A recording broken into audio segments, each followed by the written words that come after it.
அருட்பெருஞ்சோதி வள்ளலார் வழியில வாழ்ந்தோம்னா மரணமில்லாத பெருவாழ்வு பெறலாம்.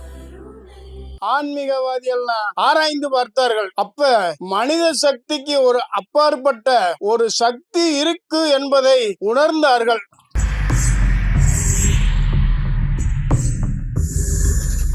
இறந்தும் உயிர் வாழ்தல் வேண்டின் பறந்து கடுக உலகியற்றியான். பிச்சை எடுத்து கூட சாப்பிட முடியலன்னு ஒரு நிலைமையை நீ உண்டு பண்ணி வச்சிருந்தேன்னா நீ கடவுளா இருந்து என்ன பிரயோஜனம்? எங்களோட சேர்ந்து நீயே அழிஞ்சு வைப்பா.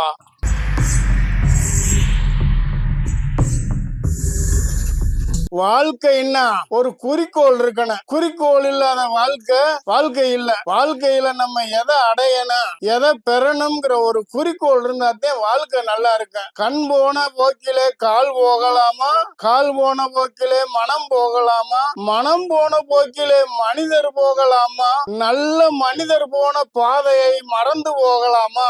போகக்கூடாது. நல்ல மனிதர் போன பாதையை நம்ம கடைபிடிக்கணும். நம்ம சன்மார்க்க உலகம் காண்போம். சன்மார்க்க உலகம் காண்பதற்காகத்தான் வள்ளல் பெருமான் இந்த பூமிக்கு வந்தார். அகத்தே கருத்து புறத்தே வெளுத்த உலகர் அனைவரையும் சகத்தே திருத்தி சன்மார்க்க சங்கத்து அடைவித்திட அவரும் இகத்தே பரத்தை பெற்று மகிழ்வதற்கு என்றே இந்த யுகத்தே இறைவன் என்னை வருவிக்க உற்றேன் அருளை பெற்றேனேங்கிறார். எல்லாரும் மாதிரி வள்ளலார் வினை பயனால இந்த உலகத்துக்கு வரல, இறைவன் பார்த்து அனுப்பிச்சு வச்சாரு. காரணம் என்னன்னா, இந்த உலகத்துல பல ஆயிரம் வருஷங்களுக்கு முன்னால இந்த பூமி எப்படி சுத்துது, இந்த சூரியன் எப்படி வருது, இரவு வருது பகல் வருது, காத்தடிக்குது மழை பெய்யுது, இதுக்கெல்லாம் யாரு காரணம் அப்படின்னு எல்லாரும் பெரிய பெரிய சான்றோர்கள் ஆன்மீகவாதி எல்லாம் இத பத்தி ஆராய்ந்து பார்த்தார்கள். அப்ப மனித சக்திக்கு ஒரு அப்பாற்பட்ட ஒரு சக்தி இருக்கு என்பதை உணர்ந்தார்கள். அந்த மனித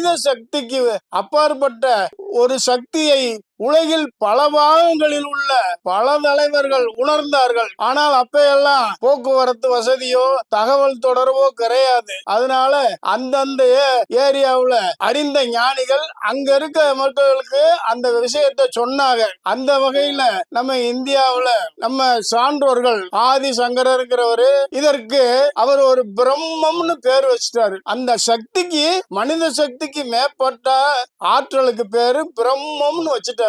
இதவே ஒரு அரபு நாட்டுல ஒருத்தர் இந்த சக்திய நபிகள் நாயகம்ங்கிறவரு கண்டுபிடிச்சாரு. அதுக்கு அவரு அல்லான்னு பேர் வச்சிட்டாரு. அதே மாதிரி இன்னொரு மேலை நாட்டுல ஒருத்தர் இயேசுங்கிறவரு இந்த சக்தியை கண்டுபிடிச்சாரு. அதுக்கு அவர் பரமபிதான்னு பேர் வச்சிட்டாரு. இந்த அளவுல விட்டுருந்தா பிரச்சனையே இல்லை. ஆனா பிரம்மத்தை கடைபிடிக்கிறவ இந்துட்டாரு. அப்ப அரபு நாட்டுல இருக்கிறவ அல்லாவை கடைபிடிக்கிறவெல்லாம் இஸ்லாமியர்ட்டாரு. அப்ப இயேசுங்கிற அவரு பரமபிதாவை கண்டுபிடிச்சு சொன்னவரு, இதை கடைபிடிக்கிறவெல்லாம் கிறிஸ்துவம்ட்டாரு. இதே மாதிரி நிறைய மதங்களை இந்து மதம் கிறிஸ்துவ மதம் முஸ்லிம் மதம் அந்த மதம் இந்த மதம்னு மக்களை பிரிவுபடுத்திட்டாங்க. அது மட்டும் இல்ல, ஜாதின்னு சொல்லி நல்லதை பார்த்து சொல்றது, எது எது நல்லது இது நல்ல நேரம் இது செய்யணும் செய்யக்கூடாது பார்த்து சொல்றவரு ஒரு ஜாதி, அது பார்ப்பான். நாட்டை ஆள்றவரு அவரு சத்திரியர். அதே மாதிரி மக்களுக்கு தேவையான பொருளை வாங்கி கொண்டு கொடுக்கிறவரு வைசியர். அதே மாதிரி நாட்டுல விவசாய உற்பத்தி உணவுகளை உற்பத்தி பண்ணி கொடுக்கிற உழைப்பாளிகளை ஒரு சூத்திரர்.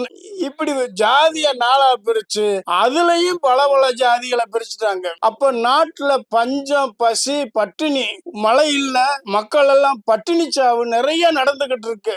அப்ப ஒரு 2000 வருஷத்துக்கு முதல்லயே திருவள்ளுவர் என்ன சொன்னாரு, இறந்தும் உயிர் வாழ்தல் வேண்டின் பறந்து கடுக உலகியற்றியான். பிச்சை எடுத்து கூட சாப்பிட முடியலன்னு ஒரு நிலைமையை நீ உண்டு பண்ணி வச்சிருந்தேன்னா நீ கடவுளா இருந்து என்ன பிரயோஜனம்? எங்களோட சேர்ந்து நீயே அழிஞ்சு வைப்பா அப்படின்னு சாபம் விட்டாரு. கடவுளுக்கு சாபம் விட்டவரு தமிழந்தன் திருவள்ளுவர். அதே மாதிரி இறைவனே வந்து தப்பு செஞ்சா குற்றம் குற்றமேன்னு சொன்னவரு தமிழந்தன். என்ன தனி மனிதனுக்கு உணவு இல்லை எனில் ஜெகத்தினை அழித்திடுவோம்னு சொன்னவரு தமிழந்தன். இப்படி கடவுளுக்கே கண்டனம் போயிடுச்சு. பார்த்தாரு, ஒரு தகுதியான மனுஷன் அந்த பூமிக்கு அனுப்பிச்சு விடணும். இறைவனால் அனுப்பப்பட்டவர் வள்ளலார் ராமலிங்க அடிகள். நம்ம எல்லாம் வினைப்பயனால பிறந்தோம், அவருக்கு எந்த வினைப்பயனும் கிடையாது. சிறு வயசுலயே கோயிலுக்கு போக, இறைவனை பத்தி பாட இப்படி இருந்தாரு. பள்ளிக்கூடத்துல ஒண்டி சேர்த்து விட்டாங்க. பள்ளிக்கூடத்துல ஒண்டி சேர்த்து விட்ட உடனே முத நாள்தான் அன்னைக்கே போய் உட்கார்ந்து இருக்காரு. உட்கார்ந்த உடனே வாத்தியார் வந்தாரு,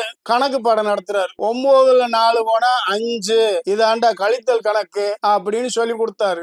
இன்னொரு கணக்கு சொல்லி கொடுக்க போறேன். 24ல் 19 போனா எத்தனை, 24 கீழே 19 போட்டு இதுல எத்தனை அப்படின்னாரு. இது எப்படிங்கயா, 4ல் 9ல் 4 போக, 4ல் எப்படி 9 போக அப்படின்னு இது தெரியலைன்னாங்க. இதாண்டா கடன் வாங்கி கழித்தல் அப்படின்னு சொல்லி 4ல் 9 போகாது, பக்கத்துல ஒரு நம்பரை கடன் வாங்கினா 14, 14ல் 9 போச்சுன்னா 5, இதுதான் கடன் வாங்கி கழித்தல். எல்லாத்துக்கும் புரிஞ்சுக்கிச்சாரு. எல்லாத்துக்கும் புரிஞ்சுட்டாங்க. ராமலிங்கம் எனக்கு புரியலைன்ட்டாரு. இதுல என்னப்பா புரியாம இருக்கிறதுக்கு என்ன இருக்கு சொல்லு அப்படின்னு.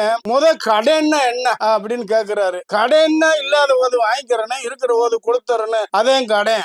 அப்படியா, இப்ப இந்த வாங்கின கடனை எப்ப கொடுக்கறது? இந்த பக்கத்து நம்பர்ட்ட ஒண்ணு கடன் வாங்கினோம்ல, அதை எப்ப கொடுக்கறது? அதை கொடுக்கறதுக்கு உண்டான வாய்ப்பு என்ன? எதை வச்சு கொடுக்கறது? கடனை கொடுத்து வச்சிருக்கேன், கடன் இல்லைன்ட்டு எப்படி கழிக்கிறது? இது 3க்கும் பதில் சொல்லுங்க. நீங்க சொன்ன மாதிரி கேட்காம எடுத்து அது திருட்டு, வாங்கினதை கொடுக்கலைன்னா மோசடி. அப்ப திருடுறதுக்கு மோசடி பண்றதுக்கு சொல்லி தரீங்களா? இதுக்கு பதில் சொல்லுங்க வாத்தியாருன்னு ஒண்ணு. வாத்தியார்னால சொல்ல முடியல. இதுக்கு என்னப்பா பதில், எனக்கே தெரியலப்பா அப்படின்னு. வாத்தியார், உனக்கு தெரிஞ்சா சொல்லப்பா அப்படின்னாரு. அப்பதான் ராமலிங்க ஆரம்ப பள்ளியிலேயே சொல்லி கொடுக்கணும் இந்த வார்த்தைன்னு சொல்லி, நாளின் இயலாமையை கண்டு பக்கத்து நம்பர் தன்னிடம் ஒன்று அதிகமாக இருந்ததால் ஒன்றை உபகாரம் செய்தது. கருணையினாலும் தயவு மேம்பாட்டாலும் பிறர் கஷ்டத்தை பார்க்க முடியாத ஒரு நல்ல இரக்க குணத்தாலும் அது மனம் இறங்கி ஒன்றை உபகாரம் செய்தது. உபகாரம் செய்த காரணத்தால் அது 10 மடங்காகி 14 ஆனது. நாமும் ஒருவருக்கு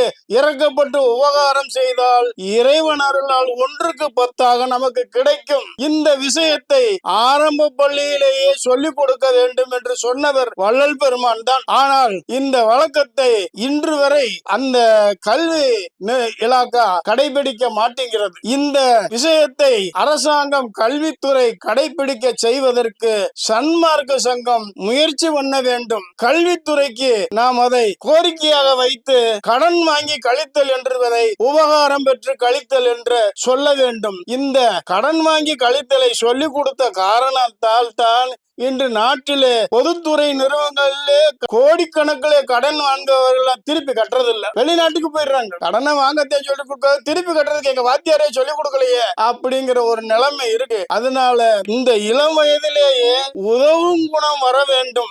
ஆரம்ப பள்ளியிலேயே சன்மார்க்க கருத்தை இளைஞர்களுக்கு சொல்லிக் கொடுக்க வேண்டும். சும்மா 50 வயசுக்கு மேல நடக்க முடியாம வெறும் கிழவனும் கிளையுமா சன்மார்க்கத்தை பாக்குறதுனால சன்மார்க்கம் வளராது. இளைஞர் மத்தியிலே, இளம் வயதினர் மத்தியிலே சன்மார்க்க கருத்துக்களை புகுத்தினால்தான் வள்ளலார் வந்ததனுடைய நோக்கம். வள்ளலார் தமிழ்நாட்டுக்கு மாத்திரம் வல்ல, அகத்தே கருத்து புறத்தே வெளுத்த உலகர் அனைவரையும் திருத்துவதற்காக வந்தவர். அவர் தமிழ்நாட்டுக்கோ இந்தியாவுக்கோ மட்டும் இல்ல சொந்தம் இல்ல, உலகத்துக்குமே சொந்தமானவர். இளம் வயதில் உள்ளவர்களை, இளைஞர்களை சன்மார்க்கத்துக்கு கொண்டு வர வேண்டும். அப்பொழுதுதான் சன்மார்க்கம் நல்ல வழியாக நடக்கும். வள்ளலாருடைய கருத்து கடவுள் ஒருவரே, அவர் அருட்பெருஞ்சோதி ஆண்டவர் தான். கடவுள் ஒருவர் தான், பல கடவுள் கிடையாது. அந்த ஒருவர் தான் இந்த உலகத்தை இயக்குகிறார்.